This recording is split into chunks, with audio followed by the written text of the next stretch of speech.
প্রেম থেকে বিয়ে সেই বিষয়টা নিয়ে কৌতূহলী সবাই, কিন্তু ঝগড়ার বিয়ে সম্পর্কে কয়জন জানেন? যারা নতুন তাদের জন্য ছোট্ট করে গল্পটা বলে দিচ্ছি। এই দুইজন স্কুলে সারাটা দিন একে অপরের সাথে শুধু ঝগড়াই করে বেড়াতো, কিন্তু একদিন তাদের দাদা দাদির সিদ্ধান্তে তাদেরকে জোর করে বিয়ে করিয়ে দেওয়া হয়। আর বিয়ের পর থেকেই একসাথে ঘুমানো, ব্রাশ করা, গোসল করা, সব জায়গায় এরা ঝগড়া করতে শুরু করে। কিন্তু কয়দিনই বা এভাবে চলতো, তাই ধীরে ধীরে দুজনের মধ্যে একটা ব্যতিক্রমী সম্পর্ক গড়ে ওঠে। আর গত 2টা এপিসোডের মধ্যেই সেই ব্যতিক্রমী সম্পর্কটা প্রেমের সম্পর্কে পরিণত হয়, কিন্তু শুধুমাত্র মনে মনে কেউই প্রকাশ করতে চাইছিল না সেটা। তো আজকে এর পরের গল্পটুকুই বলবো, আর এটাই আমাদের সিরিজের লাস্ট এপিসোড। প্রথম থেকে দেখতে চাইলে ফার্স্ট কমেন্টে লিঙ্ক দেওয়া আছে, চেক করতে পারো। সাইতো সেদিন স্কুলের বাইরে একটা বেঞ্চে বসে সময় কাটাচ্ছিল। ঠিক তখনই কোথা থেকে যেন একটা জুনিয়র মেয়ে এসে তার সাথে ফ্লার্ট করতে শুরু করে। সে তো সোজা বলে ওঠে, হ্যাঁ শুনলাম আপনি হিমারি আপুকে রিজেক্ট করেছেন, তো আমাকে কেমন লাগে আপনার? আমার বয়ফ্রেন্ড হবেন? এই কথা শুনে সাইতোর মাথায় বাস, একটা জুনিয়র মেয়ে এসে তার সাথে এমন কথা কেন বলছে। ঠিক তখনই আবারও সে বলতে শুরু করে, আমি জানি আপনি আর আকানে একসাথে থাকেন, আপনারা হাজব্যান্ড ওয়াইফ, তাতে আমার সমস্যা নেই, আপনি রাজি থাকলেই হলো। আর এই শুনে এবার তো তার মাথায় পুরো আকাশ ভেঙে পড়ে।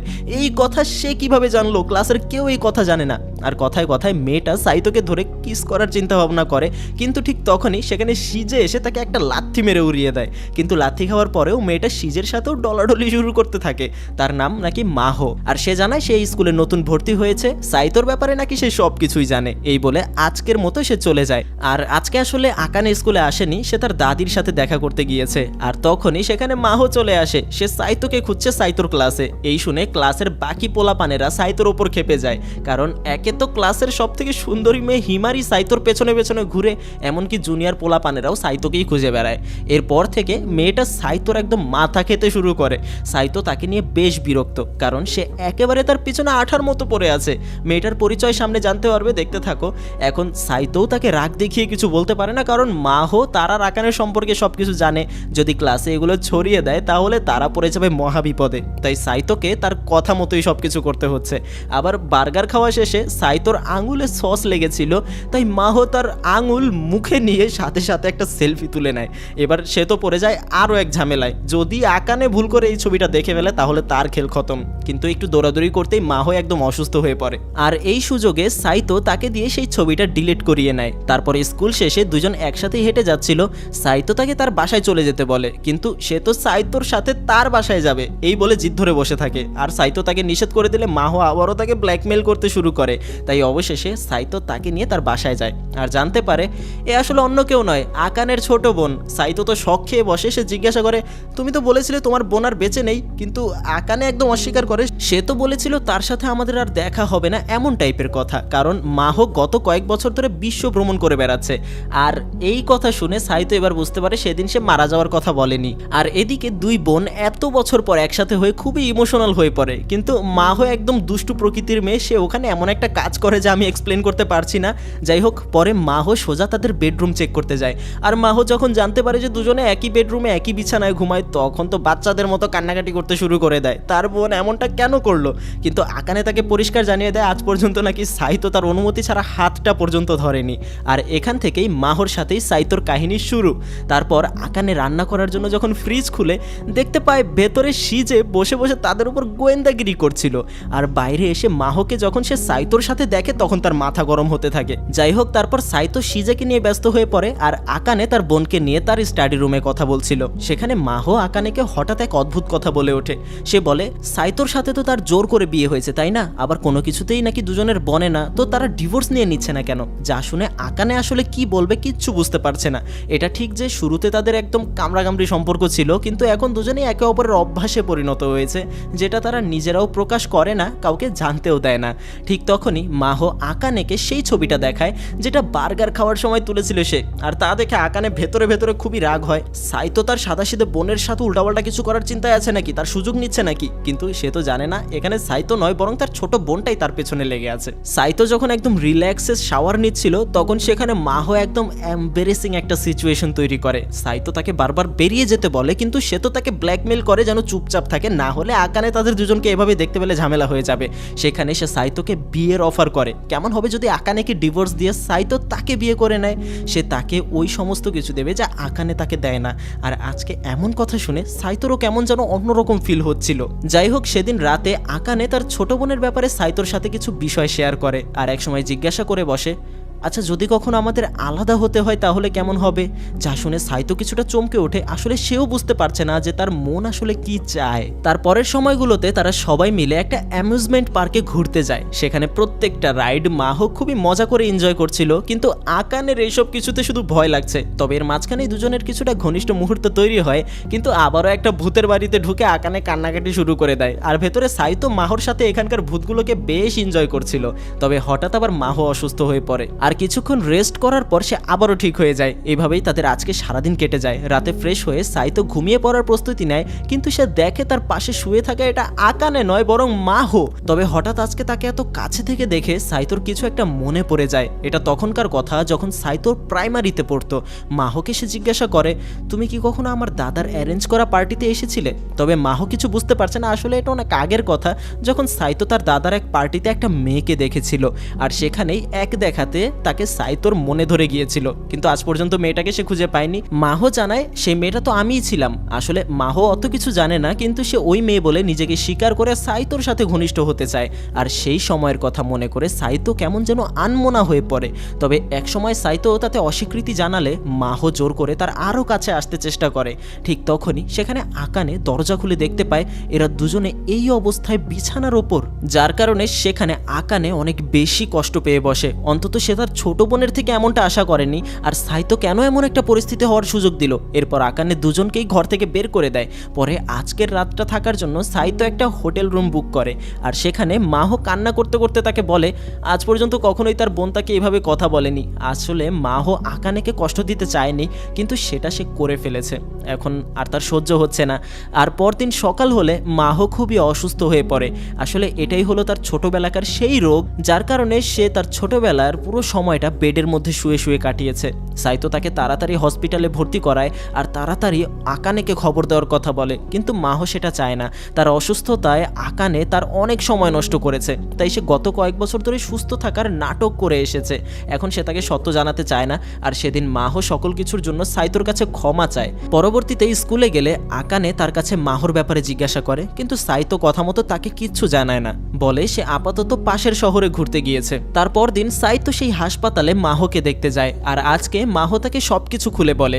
আসলে সে তার বড় বোনকে অনেক বেশি ভালোবাসে।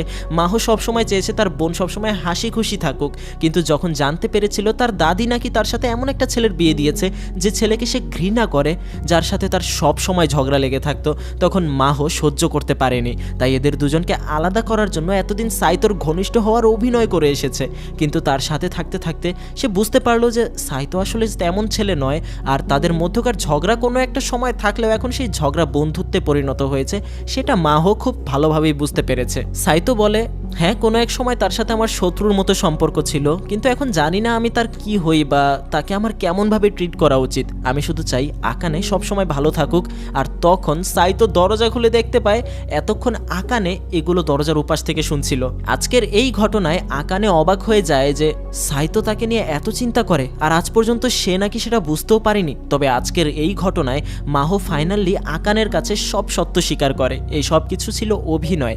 সাইতো আর তার মধ্যে কিচ্ছু হয়নি। সে তো সাইতোর প্রশংসা করে বলে, আমি এত চেষ্টা করলাম সে আমাকে হাত পর্যন্ত লাগিয়ে দেখেনি। আমার তো মনে হয় সাইতোর ছেলে পছন্দ। আর এখানে আবারও সাইতোর মাথা গরম হয়ে যায়, কিন্তু মাহো আরেক কথা বলে ঝামেলা পাকিয়ে দেয় যে এটা ঠিক যে এতদিন পর্যন্ত সাইতোর সাথে সে অভিনয় করেছে, কিন্তু এখন তার এমন পার্সোনালিটি দেখে মাহো নাকি সত্যি সত্যি এবার তার প্রেমে পড়ে গিয়েছে। যা শুনে আকানে একদম গরম হয়ে যায়, কিন্তু পরে আবার আকানে ঠান্ডা হয় এই ভেবে যে হসপিটালে যখন সাইতো তাকে বলেছিল সে সবসময় চায় যেন আকানে ভালো থাকুক, সেজন্য আবার থ্যাংক ইউ জানায় তাকে। এক সময় আকানে তাকে আরও বলে হতে পারে তাদের বিয়েটা জোর করে হয়েছিল, কিন্তু এখন সত্যি সত্যি একসাথে একই বাড়িতে থাকতে থাকতে তারা একে অপরের অভ্যাসে পরিণত হয়েছে। ঠিক ওই সময়তে এই কথাটা পাশে থেকে হিমারি শুনতে পেরে একদম শক খেয়ে বসে। আর হিমারি হলো একটা মাইকের মতো, যার কারণে পুরো ক্লাসে এই খবর ছড়িয়ে যায়। বাচ্চারা এই বিষয়টা নিয়ে বলা বলি করতে শুরু করে, মানে এখন এই কথা একদম পাবলিক হয়ে গেল। সবাই তো বলতে থাকে আগে থেকেই জানতাম এরা যেভাবে ঝগড়া করে হয়তো এরা আসলেও কাপল, এখন তো দেখি সত্যি হয়ে গেল। এরপর থেকে এরা দুজন যেখানেই যায় সেখানেই পোলাপান তাদের পেছনে গোয়েন্দাগিরি শুরু করে। তাই একসময় বিরক্ত হয়ে সাইতো তো শিজেকে নিয়ে বাস ধরে একদিকে পালিয়ে যায়। তারপর বাসায় ফিরে এসে তারা এই নিয়ে কথা বলতে শুরু করে যে এখন তাদের হাতে করার কিচ্ছু নেই। ঠিক তখনই সেখানে হিমারি এসে হাজির হয়। প্রথমে আকানে আর সাইতো তার কাছে সরি চেয়ে বলে এতদিন এই বিষয়টা গোপন রেখেছি, সেজন্য ক্ষমা করে দিস। কিন্তু উল্টো হিমারি তাদের কাছে ক্ষমা চায়, কারণ তার জন্যই আজকে পুরো ক্লাসে সিক্রেট জেনে গিয়েছে। সে নাকি উপায় বের করবে কিভাবে বিষয়টাকে হ্যান্ডেল করা যায়। তখন শিজে তাদেরকে বুদ্ধি দেয়, এক কাজ করি সবাইকে ধরে ধরে গুম করে দেই, যা শুনে সবাই ভয় পেয়ে যায়। এরপর হিমারি তাদেরকে আইডিয়া দেয়, এক কাজ করা যাক, কাল থেকে আমি সাইতোর গার্লফ্রেন্ড হওয়ার নাটক শুরু করব, আর সবাইকে বলবো আমাদের মধ্যে ঝগড়া হয়েছিল এজন্য সাইতোর নামে আমি এমন মিথ্যা বলেছি। আর এই কথায় কেউই তেমন রাজি হচ্ছিল না, কিন্তু কি করার, অবশেষে আকানে তাকে অনুমতি দিয়ে দেয়। কিন্তু যদি সে উল্টাপাল্টা কিছু করে তাহলে কিন্তু খবর আছে। এরপর থেকে এরা দুজনে ক্লাসে বয়ফ্রেন্ড গার্লফ্রেন্ডের নাটক শুরু করে। কিন্তু কিছু কিছু ক্ষেত্রে বিষয়গুলোতে আকানের সহ্য হচ্ছিল না। ক্লাসের সবাই বিষয়গুলো নোটিস করে, আর একদিন সবাই তাদের দুজনকে বিষয়টা নিয়ে জিজ্ঞাসা করলে হিমারি তাদেরকে বলে দেয় যে অনেক আগে থেকেই নাকি তারা দুজন ডেট করছিল, মাঝখানে সাইতোর সাথে আকানের কিছুটা বন্ধুত্ব হয়েছিল বলে তার হিংসা হচ্ছিল। এজন্য সে মিথ্যা বলেছে যে আকানে আর সাইতো একসাথে থাকে, পুরোটাই মিথ্যা ছিল। তাই এই বিষয় নিয়ে কেউ যেন আর কথা না বাড়ায়। আর দেখা যায় এই ঘটনায় ক্লাসের সবাই অবাক হলেও তারা বিশ্বাস করে নেয়, কারণ হিমারি হলো ক্লাসের সব থেকে সুন্দরী মেয়ে, আর সাইতোর মতো স্মার্ট ছেলে অবশ্যই তাকেই পছন্দ করবে। তাই বিষয়টা পরবর্তীতে এভাবেই চলতে থাকে। আর এখন বলা যায় অফিসিয়ালি সবার চোখে তারা দুজন বয়ফ্রেন্ড আর গার্লফ্রেন্ড, যার কারণে একদিন আকানে হিমারিকে পার্সোনালি বিষয়টা নিয়ে জিজ্ঞাসা করে যে আর কতদিন এভাবে নাটক চালিয়ে যেতে হবে, এখন তো সব ঠিক হয়ে গিয়েছে, তাহলে বন্ধ করে সব। কিন্তু হিমারি জানায় সমস্যা কোথায়, আমি এমনিতেও তাকে পছন্দ করি, তো এমন সুযোগ আমার কাছে আর কখনো আসবে না। তাছাড়াও তোদের বিয়ে তো জোর করে হয়েছে তাই না, তো সমস্যা কোথায়। আর এই কথাটা আবারও শুনতে পেরে আজ আকানের খুবই খারাপ লাগে। এরপর থেকে স্কুলের বাইরেও সাইতো আর হিমারি মাঝে মাঝেই দেখা সাক্ষাৎ করতো। হিমারিকে সাইতো তার বন্ধুর মতো দেখতো, কিন্তু হিমারি তাকে দেখতো নিজের লাইফ পার্টনার হিসেবে। একদিন সাইতো হিমারির রিকোয়েস্টে তার বাসায় কফি খেতে যায়, আর জানতে পারে হিমারির বাবা মা আসলে তার সাথে থাকে না, তার আপন মা ছোটবেলায় মারা গিয়েছে। আর সেই সময়তেই তার বাবা দ্বিতীয় বিয়ে করেছিল, আর তার সৎ মায়ের সাথে তার নাকি বনে না। তাছাড়াও আরো কিছু ঝামেলা আছে, এখন কি কারণে এত কিছু তো জানা যায়নি। তবে সেদিন সাইতো বাসায় ফিরতে ফিরতে অনেক লেট করে ফেলে। আর যখন আকানে জানতে পারে যে সাইতো হিমারির বাসায় গিয়েছিল, এমনকি বাসায় নাকি তারা একা ছিল, তখন সে খুবই রাগ হয়। সোজা হিমারিকে কল করে আর জিজ্ঞাসা করে আর কতদিন এই নাটক চালাবি। কিন্তু সে তো বলে ফেলে হয়তোবা সারাটা জীবন। যা শুনে আকানের কেমন যেন একটু ভেতরে ভেতরে ভয় লেগে যায়। তখন হিমারি তাকে জিজ্ঞাসা করে কেন, তোর কি খারাপ লাগছে? তোর যদি খারাপ লেগে থাকে তাহলে আমি ছেড়ে দেব। কিন্তু আকানে তখনও স্বীকার করছিল না যে তার খারাপ লাগছে, তার হিংসা হচ্ছে বা তার ভালো লাগছে না যে হিমারি সাইতোর সাথে ঘনিষ্ঠ হচ্ছে। তারপর ফোনটা কেটে দেয়। সেদিন রাতে সাইতো আকানের কাছে তার ফোন নাম্বার চায়, কারণ এখন যেহেতু দুজনের একসাথে থাকা হয় না বেশিরভাগ সময়, তাই ফোন নাম্বারটা থাকা দরকার। দুজনে তখন নিজেদের মোবাইলে একে অপরের নম্বর সেভ করে, কিন্তু সেভ করার সাথে সাথে আকানে ঘরের মধ্যেই সাইতোকে একটু পরপর হ্যান ত্যান মেসেজ করতে শুরু করে। আর পরের দিন সাইতো তার কল্পনায় আবারও সেই মেয়েটাকে নিয়ে ভাবতে শুরু করে, যাকে সে ছোটবেলায় তার দাদার এক পার্টিতে দেখেছিল। মেয়েটাকে তার মনে পড়ছে না সে কেমন দেখতে ছিল, সেটাও তার চোখে অস্পষ্ট। আর তখনই তার মোবাইলে আকানের মেসেজ চলে আসে। তারপর বাসায় যাওয়ার পর সাইতোর দাদা তাকে কল করে, তাকে জানায় সামনের সপ্তাহে নাকি তার দাদার কাজিনের ৭০তম জন্মদিন, তাই সেই অনুষ্ঠানে হোজো ফ্যামিলির সবাইকে যেতে হবে।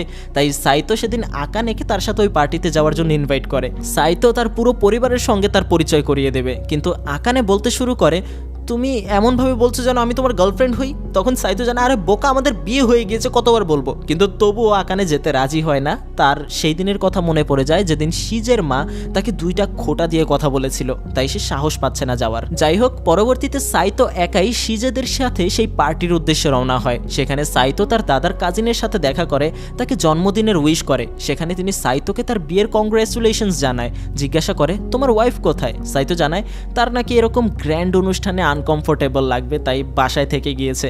তো সেখানে কথায় কথায় তিনি বলে ওঠেন আমি তো ভেবেছিলাম তুমি শেষে গিয়ে শিজেকেই বিয়ে করবে, কিন্তু ওকে তুমি বোন বানিয়ে ফেললে। অর্থাৎ বোঝা গেল এ কারণেই শিজের মা সাইতোর এই বিয়েতে খুশি ছিলেন না। তবে এখানে এই কথা শুনে সিজে খুবই লজ্জা পাচ্ছিল। অপরদিকে ঘরে একা লাগবে বলে আকানে হিমারিকে বাসায় ডেকে আনে। সেখানে দুজনে একসাথে খুবই এনজয় করে। হিমারি তার কাছে সরি চায়, কারণ সাইতোর সাথে সম্ভবত সে কিছুটা বাড়াবাড়ি করে ফেলছে। কিন্তু আকানে আবারও তাকে বলে সাইতো যা মনে চায় তা করুক, আমার তাতে কিছু যায় আসে না। ঠিক তখনই হিমারি সাইতোকে মেসেজ করে, আর এরপর দুজনে মেসেজে কথা বলতে শুরু করে দেয়, যেটা আবার আকানের মোটেও পছন্দ হচ্ছিল না। সে উপরেই যতই বলুক ভেতরে ঠিকই কষ্ট পায়। তারপর সন্ধ্যার সময় হিমারি তার বাসায় চলে যায়, আর আকানে তার সময় কাটানোর জন্য পড়তে বসে। কিন্তু সে খেয়াল করে সাইতো বাসায় না থাকলে তার পড়াতেও মন বসছে না। তাই সে সোজা সাইতোকে কল করে, আর তার কথাবার্তা শুনেই মনে হচ্ছে সে তাকে খুব মিস করছিল। তাই সাইতোকে সে তাড়াতাড়ি বাসায় আসতে বলে, কিন্তু সাইতো বলে দেয় আজকে সম্ভবত তার বাসায় ফেরা হবে না। তাই রাতে আজকে তার একাই ঘুমাতে হয়। কিন্তু তার খুব ভয় করছিল। আর হঠাৎ তখনই জানালার পর্দার ওপাশে সে কারো একটা উপস্থিতি আন্দাজ করে। সে তো ভয় পেয়ে যায়, ভুট্টু তো আসলো নাকি, কিন্তু দেখে তো সাইতো। সে বলে কতক্ষণ ধরে মেন গেট টোকাচ্ছি, দরজা খোলনি কেন? আবার কানে হেডফোন লাগিয়ে গান শুনছো, তোমার মোবাইলে আমি কল করছি সেটাও ধরছো না, তাই এখান দিয়ে আসলাম। তখন আকানে জিজ্ঞাসা করে তোমার তো আজকে থেকে যাওয়ার কথা ছিল। তখন সাইতো বলে আসলে আজকে নাকি সে কারোর সাথে ঝগড়া করতে পারেনি, তাই কেমন যেন খালি খালি লাগছিল, এজন্য একটা বাস ধরে চলে এসেছে। কিন্তু সে এত ক্লান্ত কেন জিজ্ঞাসা করলে সাইতো বলে আসলে বাস নাকি এই পর্যন্ত আসেনি, তাই 2 ঘন্টার পথ তাকে পায়ে হেঁটে আসতে হয়েছে। আর আকানে এই শুনে অবাক হয় যে সাইতো তার জন্য এত কষ্ট করে এসেছে, শুধু তার জন্য। তাই রাতে আকানে তার সাথে অনেক কথা বলতে চায়, কিন্তু সাইতো তার শাওয়ার শেষ করে এসে শুয়ে পড়ে। তবে আকানে আজ প্রথম তাকে গুড নাইট বলল এত লাভলি ভাবে। তাছাড়াও কিছু কথায় বোঝা যায় যে আকানে ইনডাইরেক্টলি তাকে বোঝাতে চাইছে যে সাইতো তার জীবনের একটা অভ্যাসে পরিণত হয়েছে, যাকে ছাড়া এখন তার চলেই না। এরপর থেকে আকানের কথাবার্তা আচার আচরণ একদম ঘরের ওয়াইফের মতো হয়ে গিয়েছে। সাইতোকে সে আগের থেকেও বেশি গুরুত্ব দিতে শুরু করে। কিন্তু হিমারি যখন তাকে মেসেজ করে তখন সে রাগ হয়ে চলে যেতে ধরে। আর এই দেখে সাইতোর কিছু একটা মনে পড়ে যায়। সে জিজ্ঞাসা করে কলেজ লাইফের শুরুর দিকে তো আমাদের প্রথম দেখা হয়েছিল, তাই না? তো সেদিন তুমি আমাকে কেন জিজ্ঞাসা করেছিলে যে অনেকদিন পর দেখা হলো সাইতো, কেমন আছো, এমন কেন বলেছিলে? তখন আকানে এই বলে চলে যায় যে আমি তোমাকে অন্য কেউ ভেবেছিলাম। কিন্তু অবশ্যই এই কথার একটা অর্থ আছে, যেটা তাদের কথাবার্তাতেই বোঝা যাচ্ছে। আসলে সাইতো সবসময় যে মেয়েটার কথা চিন্তা করে, যার সাথে নাকি এক পার্টিতে তার দেখা হয়েছিল, সেই মেয়েটাই ছিল আকানে। সেই রাতে আকানে তার দাদির সাথে ওই পার্টিতে গিয়েছিল, আর সেখানেই দেখা হয়েছিল সাইতোর সঙ্গে। দুজনেরই ওই পার্টি ভালো লাগছিল না বলে বাইরে ব্যালকনিতে এসেছিল, আর সেখানেই তারা অনেকটা সময় কথা বলেছিল। সেটাই ছিল আকানের প্রথম প্রেম। কিন্তু সাইতো পরে তাকে ভুলে গেলেও আকানে ঠিকই মনে রেখেছিল। আর কলেজ লাইফে যখন তাদের দ্বিতীয়বার দেখা হলো, তখন সাইতো তাকে চিনতেই পারলো না। তাই সেখান থেকেই শুরু হলো এক অভিমানের ঝগড়ার সম্পর্ক। আকানে কখনোই সাইতোকে বিষয়টা বলেনি। সে চেয়েছে একদিন সাইতো নিজে সেদিনের কথা মনে করে তাকে বলবে, কিন্তু কখনো বলেনি। সে সবকিছু মনে রেখেছে, ভুলে গিয়েছে শুধু সেদিনের ঘটনাটাই। তার ওপর পরদিন ক্লাসে এমন একটা খবর ছড়িয়ে যায়, যেটা শুনে আকানে একদম আকাশ থেকে পড়ে। এক মেয়ে আকানেকে একটা ছবি দেখায়, যেখানে সাইতো আর হিমারি একে অপরকে কিস করছে, যা দেখে আকানে একদম শকড হয়ে যায়। আসলে গতকাল হিমারি সাইতোকে দেখা করতে বলেছিল, আর তার সাথে এই কাজটা সে জোর করে করেছে। কিন্তু আকানে তো এত কিছু জানে না। আর এই ছবি দেখে আকানে যখন হিমারির কাছে জিজ্ঞাসা করতে আসে, তখন সে সোজা বলে দেয় সাইতোকে আমি আমার করেই ছাড়বো, তোর তাতে কোনো সমস্যা নেই তো? কিন্তু আজ আকানে কিচ্ছু বলতে পারে না, কাঁদতে কাঁদতে চলে যায়। তার চোখের পানিতেই যেন সব বোঝা যাচ্ছে। বাসায় গিয়ে সে তার আর হিমারির ছোটবেলার বন্ধুত্বের কথা মনে করতে শুরু করে। হিমারি সব বুঝতে পেরেও কেন তার সাথে এমন করছে। তখনই সাইতো সেখানে চলে আসে, কিন্তু আজ সে সাইতোকে কিচ্ছু বলে না, বরং সাইতো তার জন্য যে কেক নিয়ে এসেছে তা দেখে তার চোখে পানি চলে আসে। এই ঘটনায় সে এতটাই শক খেয়েছে যে আগের মতো সে ঝগড়া করার মন মানসিকতাও বদলে ফেলেছে। তাই সেদিন বিকালে আকানে হিমারির সাথে দেখা করে। আজকে তাকে সে সিরিয়াসলি বলে দেয় তার আর সহ্য হচ্ছে না, সে যেন এই নাটক বন্ধ করে দেয়। তার কথা শুনে হিমারি তেমন কোনো রিয়্যাক্ট করে না, বরং আকানে বলতে শুরু করে যেটা নাটক হওয়ার কথা ছিল সেটা এখন বাস্তব হয়ে যাচ্ছে, তাই তাকে বন্ধ করতেই হবে। কিন্তু হিমারি উল্টো তাকে প্রশ্ন করে তুই তো তোর রিলেশন নিয়ে কখনো সিরিয়াস হসনি, তাহলে আমার আর সাইতোর মধ্যে কি হচ্ছে না হচ্ছে তা নিয়ে তোর এত সমস্যা কিসের? সে আরও বলে তুই যতদিন পর্যন্ত না নিজের মনের সত্যটা স্বীকার করছিস, ততদিন আমি সাইতোর সাথে সবকিছু করবো, সেই সব কিছু যা তুই সহ্য করতে পারবি না। যা শুনে আজকে আকানে তার দ্বিধাদ্বন্দ্ব কাটিয়ে তাকে বলেই ফেলে যে সে সাইতোকে ভালোবাসে। হয়তোবা তাকে কখনো বলতে পারেনি, কিন্তু তার মনে সাইতোর জন্য বিশাল একটা জায়গা আছে। আর আজকে প্রথম আকানে সাইতোর জন্য তার বেস্ট ফ্রেন্ডের সাথে উচ্চ স্বরে কথা বলতে শুরু করে। সাইতোকে সে হারাতে পারবে না, হিমারি যেন তার রাস্তা থেকে সরে যায়। আর এখানেই হিমারি তার কাছে স্বীকার করে, হ্যাঁ আমিও সাইতোকে পছন্দ করি, তাকে মন থেকেই পেতে চাই, কিন্তু তুই কিভাবে বিশ্বাস করলি আমি তোর প্রিয় মানুষটাকে তোর থেকে কেড়ে নেব? আমি শুধু এগিয়ে যাচ্ছিলাম এই কারণেই যে তুই স্বীকার করছিলি না কেন যে সাইতোকে তুই ভালোবাসিস। তোর মুখ থেকে তোর মনের কথাটা বের করে আনতে আমি এই পর্যন্ত এসেছি। আর আজকে হিমারির কথায় বোঝা যাচ্ছে সে আকানেকে ভালো রাখতে চায়, ভালো দেখতে চায়। সাইতো তার জন্য বেস্ট, তাই তাকে সে এটা বোঝাতে চেয়েছে মনের কথা মনে চেপে রাখতে নেই, তাকে বলে দিতে হয়। এটা সত্য যে সাইতোকে সে পেতে চায়, কিন্তু তার থেকেও বড় হলো তার বেস্ট ফ্রেন্ড, যাকে সে কখনো হারাতে পারবে না। আর এখানেই তাদের বন্ধুত্ব আগের থেকেও আরো বেশি শক্তিশালী হয়। তবে হিমারি কিন্তু তার জায়গা থেকে পিছিয়ে পড়বে না, বরং এবার আকানের পালা সাইতোকে তার কাছ থেকে ছিনিয়ে নিতে হবে। আর এরপর থেকেই শুরু হয়ে যায় দুই বান্ধবীর লড়াই। কিন্তু আকানে সবসময় মাথা গরম করতে থাকে, আগের থেকেও বেশি তার সাথে ঝগড়া শুরু করে দেয়। আর এভাবেই শেষ হয়ে যায় আজকের গল্পটা। তো এই ছিল এই সিরিজের মোট 12টা এপিসোডের এক্সপ্লেন, যা আমি 3টা পর্বে ভাগ করেছি। যারা প্রথম থেকে দেখোনি তাদের জন্য এই যে স্ক্রিনে পুরো প্লেলিস্ট দিয়ে দিলাম, মোট 3টা এপিসোড এক্সপ্লেন করেছি, মনে চাইলে শুরু থেকে দেখতে পারো। আর ডান পাশে আরও একটা ভিডিও যদি ভেসে উঠে থাকে তাহলে সেটাও অ্যামেজিং একটা সিরিজের এক্সপ্লেন, ক্লিক করে দেখা শুরু করতে পারো। ধন্যবাদ।